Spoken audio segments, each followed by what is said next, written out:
Car Free ini ada satu agenda dari Basarnas yang selama ini tentunya kita lebih mendekatkan lagi, memberikan satu informasi-informasi, khususnya nanti tujuannya adalah untuk informasi ini untuk rakyat, untuk masyarakat yang terutama pada saat ada terjadi musibah.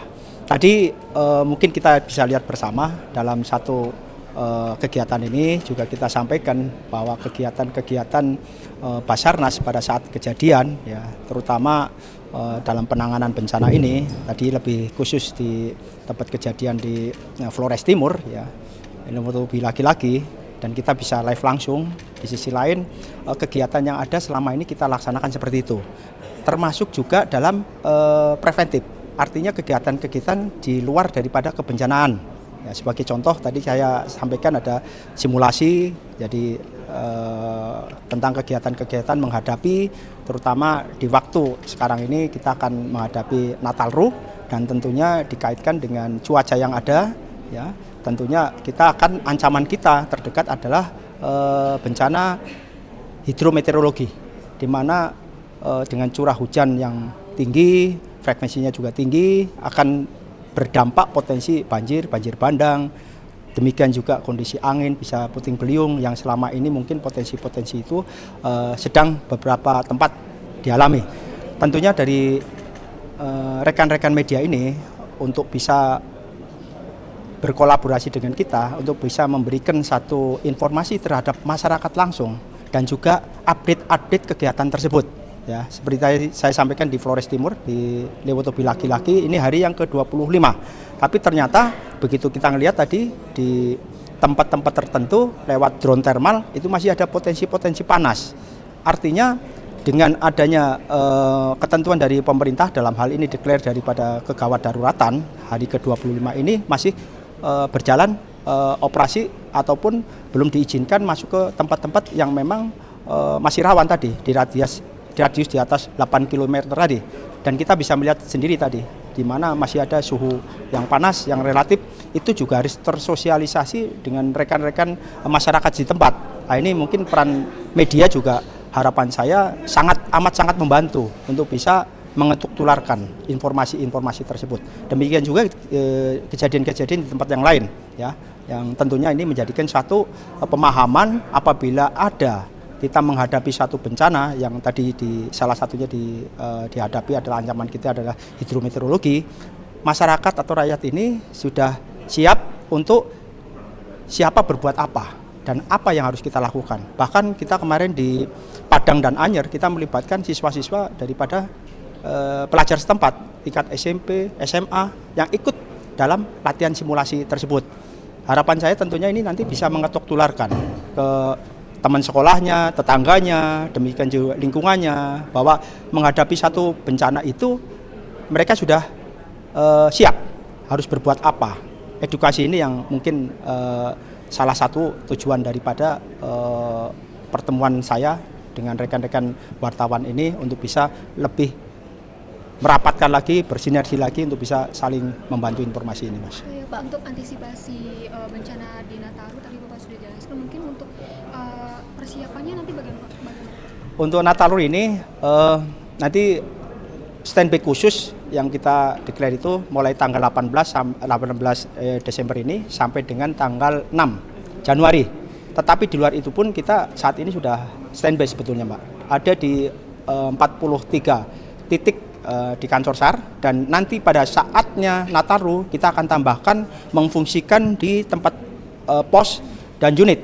Ada total sekitar 203 titik yang tempat di luar daripada konsentrasi yang tentunya ada di Jawa ini. Di Jawa ini kita akan mendeploy 3 helikopter, ya, di wilayah barat, ya, di Selat Sunda kita akan 1 helikopter, di tengah itu nanti di antara Cikampek dan Kali Kangkung, dan di timur nanti di Banyuwangi. Itu selain helikopter kita juga siapkan untuk mobilitas kesiapan daripada kendaraan darat maupun kapal laut, Mbak, kesiapan secara personil. Berapa personil Pak nanti yang akan disiagakan dan titik-titik rawan yang menjadi fokus dari Basarnas? Kalau total secara keseluruhan kita itu ada sekitar untuk anggota Basarnas sendiri antara 3.000, tapi dibantu oleh potensi yang ada di seluruh Indonesia itu ada 21 ribuan. Secara umum ini sudah kita declare, kita sampaikan ke mereka tiap-tiap potensi ini, dan ini menjadikan suatu perhatian khusus. Saya menghubungi langsung beberapa waktu yang lalu, kita ketemu dengan potensi-potensi di wilayah Jawa Tengah, dalam hal ini di Solo Raya, itu sekitar 1.200 orang.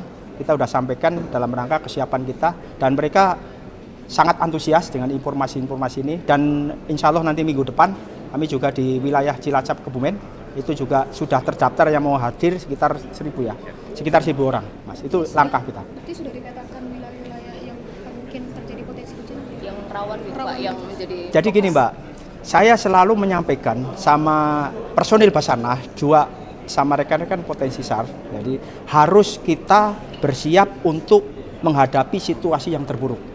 Tetapi kita juga harus berdoa untuk menghadapi situasi yang terbaik. Jadi pemetaan siapa berbuat apa di wilayah mana, khususnya di Jawa ini sudah kita petakan, Pak. Ya mudah-mudahan nggak ada apa-apa. Pak, hari ini laporan di Tanah Karu, Tanah di Serdang, masih jalannya masih tertutup dan proses evakuasi terhambat. Apakah Betul. Basarnas bakal menyiagakan kayak armada helikopter karena jalan masih terputus, Pak, dari Brastagi ke Medan?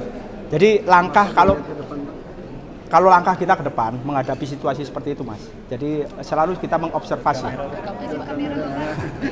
Jadi langkah terdepan kita menghadapi dengan satu akses yang tertutup, kondisinya masih punya potensi bahaya. Kita mengobservasi dengan menerbangkan drone. Kalau kita menerbangkan satu pesawat, memang pesawat ini terbatas jam terbangnya, Mas. Yang relatif kita sudah siapkan dengan hitung-hitungan kita, ya tentunya nanti bisa mendukung pada saat Nataru. Tetapi kasus di Medan pun kita juga berupaya untuk bisa memberikan layanan yang terbaik dan tidak membahayakan potensi bagi yang lain, juga informasi bagi masyarakat. Contohnya begini, Mas, dari situasi yang tertutup di situ, longsor, kita menamakan tempat-tempat yang atas lawan longsor itu namanya mahkota, Mas. Ya, kita mahkota ini bisa kita deteksi dengan drone. Artinya dengan kita terbangkan drone, nanti si rescue penyelamat ini akan bisa memberikan satu rencana jalan untuk kita mappingkan. Memang kalau saya melihat untuk pergerakan ini, karena beberapa kejadian, ya saya selalu sampaikan dalam setiap satu aksi penyelamatan itu harus dibarengi dengan analisa dulu. Analisanya apa? Mungkin nggak kita masuk ke sana, lewat jalan mana? Nah, tempat-tempat yang tadi akses tertutup, ya, kita pengalaman dari kejadian dulu di Makassar, di mana di sisi lain orang menunggu di situ karena kita belum observasi. Pada saat menunggu di situ ternyata bukan tempat yang aman. Artinya di situ terjadilah longsor yang ada. Bahkan ada korbannya di situ. Kita tidak mau kejadian itu terulang. Akhirnya kita selalu mengutamakan dengan observasi tadi dengan drone. Berarti dalam hari ini dari Sumatera Utara belum menyampaikan laporan secara resmi permohonan untuk evakuasi, apa belum ada keputusan dari. Kalau untuk heli kelihatannya belum ada, Mas. Tapi kalau untuk aksi sama ininya kita begitu kejadian langsung ada reportnya. Ada 40 ribu. Nah, Mas? Kasih cuaca mungkin menjadi opsi untuk mempermudah evakuasi. Kalau yang jelas saya tekankan pada tiap kepala kantor SAR itu selalu mengupdate cuaca dari BMKG. Sekarang kan ada yang per jam dari per wilayah. Jadi itu sebagai acuan kita, dasar kita. Jadi kayak tadi misalkan hari ini misalkan di sisi lain hujannya rintik-rintik, lebat dan lain sebagainya. Sampai kapan nih? Ternyata ada prediksi itu. Ya, Mas ya. Jadi update untuk dari BMKG. Kita juga terbantu dari kepala BMKG selalu mengupdate ke kita tiap harinya. Pak, satu lagi Pak, ini kan sudah mau masuk musim hujan Pak. Bagaimana antisipasi Basarnas di Lewotobi Pak, antisipasi banjir lahar dingin karena sudah mau masuk musim hujan?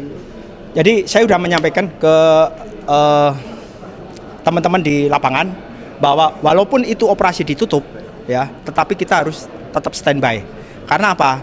Dengan adanya erupsi ini, ya, secara logika kami sampaikan di lapangan itu ada tumpukan-tumpukan daripada mungkin partikel-partikel yang punya potensi. Seandainya nanti ada hujan yang frekuensinya tinggi, itu bisa menjadikan satu dampak lahar dingin. itu sudah kita antisipasi. Maka dari itu tadi waktu live saya sampaikan bahwa saat ini kondisi masyarakat itu di tempat jarak yang aman, Mas. Jadi kalaupun nanti ada lahar dingin, insya Allah kondisi tersebut tidak akan sampai ke masyarakat ya. Jadi di situ, Mas ya. Jalur-jalurnya sudah dibuat. Jalur untuk masyarakat untuk relokasi kemarin saya melihat dari BNPB juga dari Pak Menteri PMK sendiri sudah ngecek langsung, itu sudah dibuat untuk relokasi masyarakat tersebut. Demikian ya, masih ya.